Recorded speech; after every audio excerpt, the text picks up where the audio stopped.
គមន៍មកកាន់វណ្ដាតន្ត្រីសម័យជំរាបសួរបាទអរគុណច្រើនអរគុណលោកគ្រូដៃស្គរ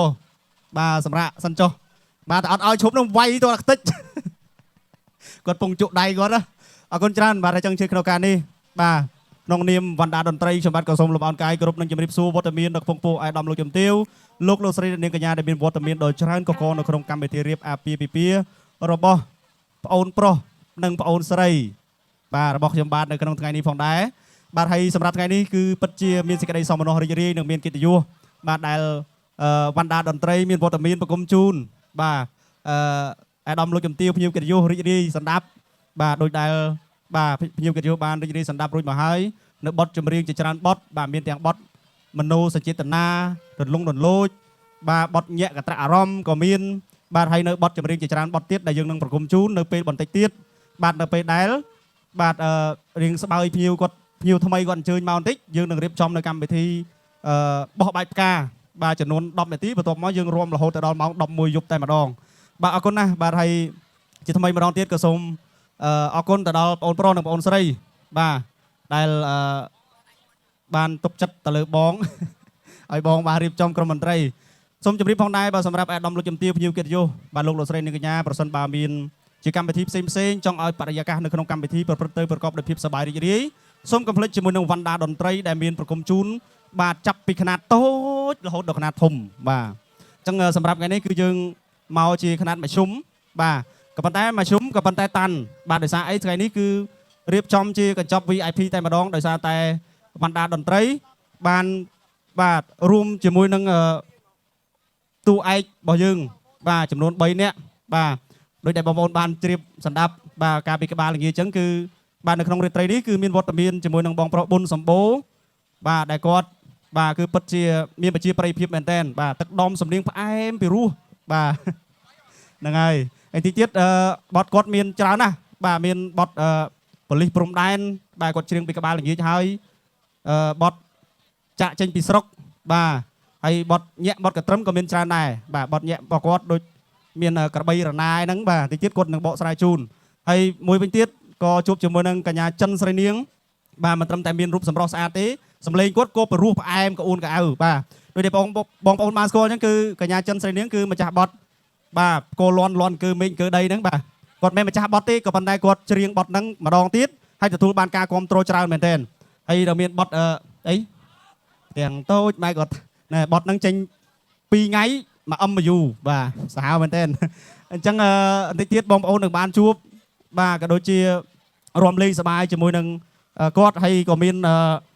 លោកគ្រូដៃភ្លេងបាទគឺលោកគ្រូផ្លក់បាទដៃផ្អែមបាទដៃធំស្រុកខ្មែរបាទឲ្យតែពាក់ព័ន្ធជាមួយនឹងត្រគឺគាត់ផ្អែមណាស់បាទហ្នឹងហើយមានត្រសោត្រអ៊ូបាទអីក៏គាត់លេងបានដែរហើយបន្តិចទៀតជាពិសេសគឺពេលបត់រំវងនិងកត្រឹមឡាំលាវអីហ្នឹងគឺគាត់លេងទៅរំថើនមែនតែម្ដងហើយបូករួមជាមួយនឹងបាទវណ្ដាតន្ត្រីបាទក្រុមការងារហ្វិចប្រចាំវណ្ដាតន្ត្រីតែម្ដងក៏ប្រគំជូនសម្រាប់រាត្រីនេះគឺថាធ្វើឲ្យរាត្រីនេះកាន់តែមានភាពសប្បាយរីករាយហើយបរិយាកាសគឺថាគេហៅថាសប្បាយណាបាទអញ្ចឹងគឺបងប្អូនដែលមានកម្មវិធីខែក្រោយឆ្នាំក្រោយមិនថាຂະຫນាតអកកដងក៏មានຂະຫນាតអកកេះក៏មានប៉ុន្តែជាការរីខមមិនខ្ញុំរីខមមិនឲ្យយកអកកេះតែម្ដងទៅសប្បាយរីករាយបាទហើយតម្លៃសមរម្យទេបាទហើយសម្រាប់ថ្ងៃនេះក៏វណ្ដាតន្ត្រីបានបាទថតជាវីដេអូបាទអញ្ចឹងទុកផុសនៅក្នុង YouTube TikTok និង Facebook អញ្ចឹងបងប្អូនអាចបាទនៅពេលដែលវណ្ដាតន្ត្រីប្រគំចប់ហើយបងប្អូនអាចស្ដាប់នៅបទចម្រៀងដែលបងអ្នកចម្រៀងក៏ដូចជាបងខាងតន្ត្រីក៏គាត់ប្រគំជូនបានពេលក្រោយទៀតអរគុណណាស់បាទហើយជ្រាបក្នុងឱកាសនេះឃើញថាវត្តមានរបស់ភ្ញៀវកិត្តិយសចូលរួមយ៉ាងច្រើនកុះកមែនទែនហើយក៏លេចមើលទៅការទទួលបដិសណ្ឋារកិច្ចបាទភ្ញៀវកិត្តិយសពីសំណាក់សម័យកម្មវិធីក៏ឃើញថា